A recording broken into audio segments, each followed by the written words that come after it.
how do you balance and how have you balanced risk now that you're a father? You know, balancing, like, it's one thing to go out into the middle of wherever when you're alone, but now you got kids. Like, how do you still balance risk and how do you put your kids in the right amount of risk? Yeah, it's like you can't live life fully without embracing risk. And that's something I want to model to the kids, which necessarily means involving some risk in their lives. Of course, you try to minimize that and try to blanket it in your love and that safety net. But yeah, you have to. I think a lot of people live too safely, and for that, miss out on a lot of life's true richness. So we're not afraid to.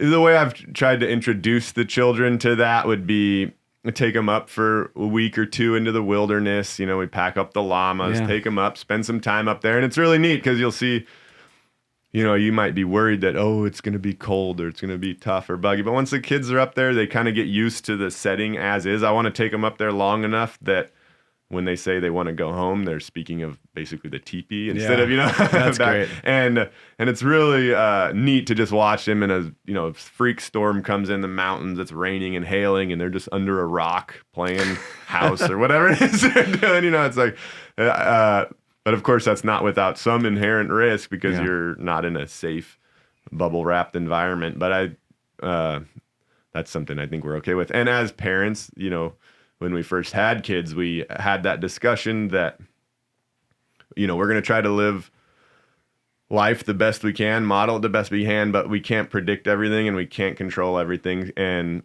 we want the kids, of course, to live healthy, safe lives. But it's also, there is inherent risk, and we aren't going to hold each other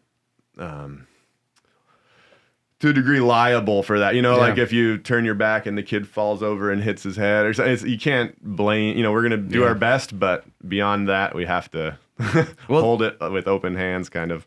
100%. You know, there's a, you know, the idea when the white people came to America, let's say, right, or it happened here in Hawaii as well, right. They didn't have the immune system, and so it took out so many of the natives who lived here and all over the mainland. And it's a very common tale, right? They didn't have the immune system, they didn't have the diseases, and so I think in a similar way, there's kind of a metaphor there for kids in life, right? If we remove all of their struggle and adversity, exposure, the exposure creates resilience, and instilling resilience in yourself and your children is one of the most important things you can have, you know? And